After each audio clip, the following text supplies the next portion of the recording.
Betway sponsors Froch versus Groves 2 on Sky Sports. This is Coogan Cassius for IFL TV. We're at Wembley here for the final press conference for Froch and Groves. With me from the Times I have Mr. Ron Lewis. Are you Ronald Lewis?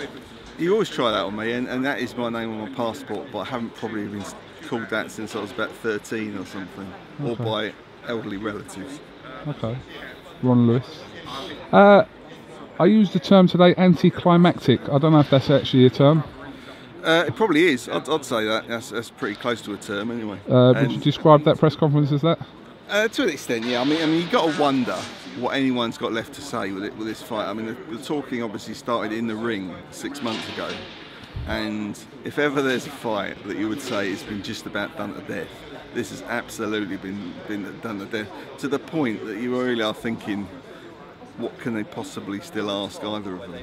Because there's been so much talk of mind games and that sort of stuff that is pushed the conversation further, and obviously Sky has been in absolute overdrive pushing it, and you know, which is obviously great for the sport, but at the same time you can't expect every time guys who are they're now used to sitting next to each other. How many times have they been on the Sky Sports set together, or the Facebook Q&A, or they're used to sitting next to each other. You can't expect every time they're in each other's company from stop pushing and shoving each other around all the time. Do you think it could have been one of these situations where if one of them had started, it would have obviously have led the other one into... No, I don't think the way it was done, because it wasn't a sort of open forum press conference like that. So you know, it was very much, the questions were asked, you know, by Sky, and they were answered, and they were a bit apart. I think that was always more likely to happen at the weigh-in tomorrow, when you know there are going to be ordinary fans there, and so from that point of view, that'll be a much bigger atmosphere. Today there are an awful lot of cameras there, and there are an awful lot of security people there as well. And so I don't think there's ever any chance of anything really going off today. Ron, are you one of these people that think that Froch had an off day, or is there a decline in Froch?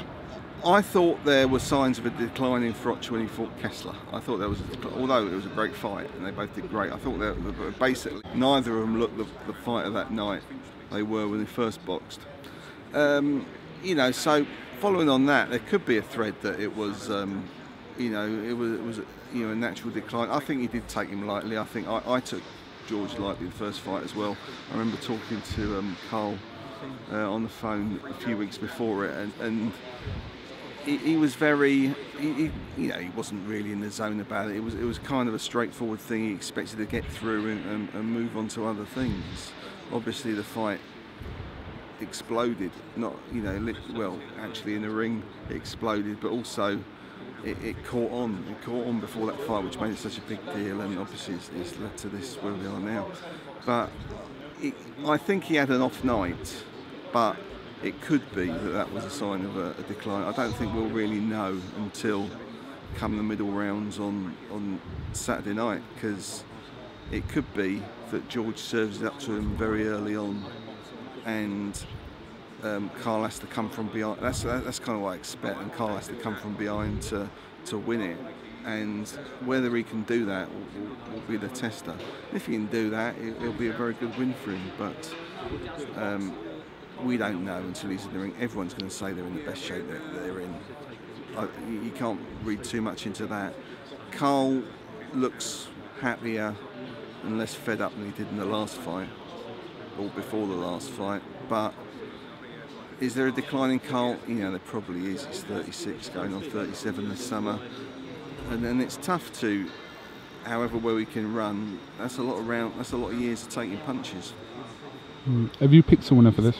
Yeah, I think Froch will win. I'll go Froch late on. I think you don't get rich backing against Carl Froch, and I can see how I can be completely wrong, and I can see how the fight will make that prediction look ridiculous. But I think Froch is someone who has pulled it out time and time again over the years, and he's not fighting a sort of Ward Dirrell character who is a nightmare style for him. I believe he can handle George's style and he might have a tough time for the first 4 rounds with George's speed, but I think I'll go with Froch late on. Okay, Ron Lewis, thanks for talking to IFL TV. We look forward to the weigh-in tomorrow and then Saturday night's on. Absolutely. Thank you very much. Cheers, Coops.